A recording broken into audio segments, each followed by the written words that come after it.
on me, but also the world. I realized I could share some behind-the-scenes accounts from my father's own life, as well as illustrate the ongoing relevance of the 7 Habits.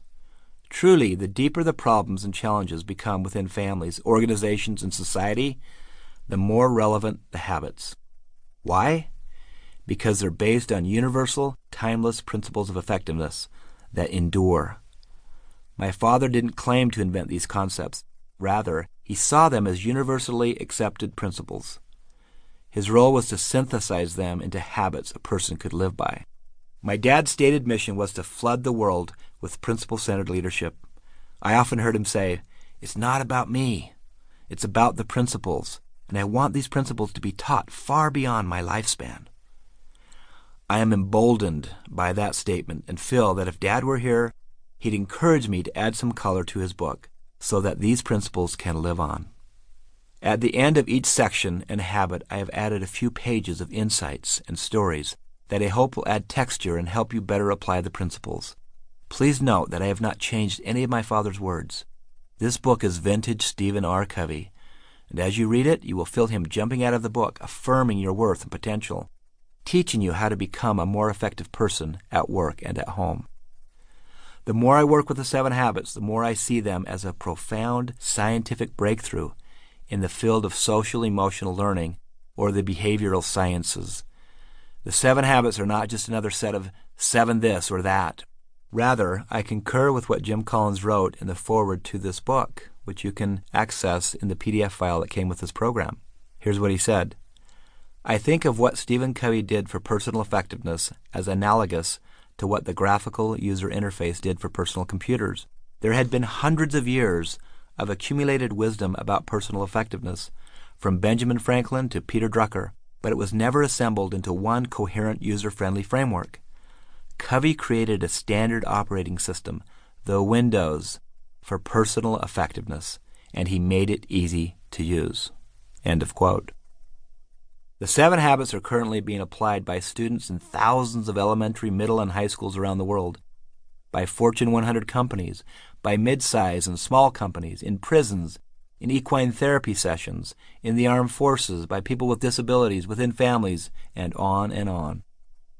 The principles, metaphors, and stories in the 7 Habits can be life-changing. I received a letter from a 16-year-old girl who had just learned about the concept of think win-win at school. This is what she wrote me. Dear Sean, it's really hard trying to break the habits I've formed along the path of life.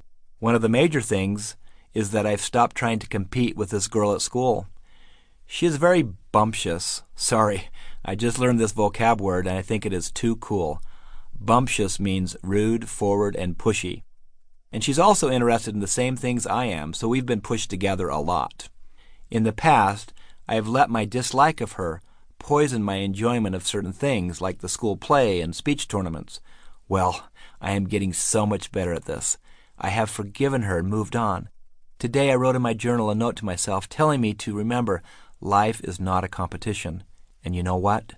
I feel so much better. I feel like I have this huge burden off my back.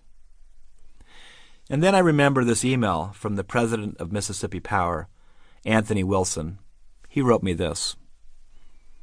In the 90s, when the threat of deregulation presented unprecedented challenges to our industry, our company turned to the 7 Habits to move us forward.